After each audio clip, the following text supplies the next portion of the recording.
एक बड़ा ही unfortunate incident हुआ है, एक एक्सीडेंट हुआ है जिसमें आर्मी गाड़ी जो कॉन्वॉय का एक हिस्सा थी वो 23 नंबर पे गाड़ी चल रही थी और मरोग के पास इसका कंट्रोल खो दिया ड्राइवर ने और ये गाड़ी काफी नीचे कॉर्ग में जा गिरी है, तकरीबन 500 मीटर के करीब। और इसमें 3 लोग सवार थे, एक ड्राइव कर रहे थे, एक नायब सूबेदार साहब थे और एक और जवान थे। अनफॉर्चुनेटली तीनों की इसमें इंसिडेंट में डेथ हो गई है।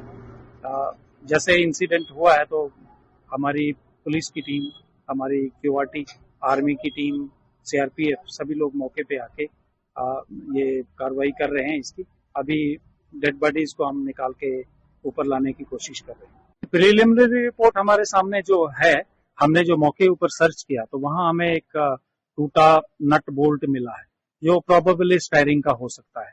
तो मुझे लगता है स्टीयरिंग के ऊपर कंट्रोल उस बोल्ट के कारण ड्राइवर ने खो दिया और ये हमें प्राइमा फेसी एक्सीडेंट का कारण लगता है।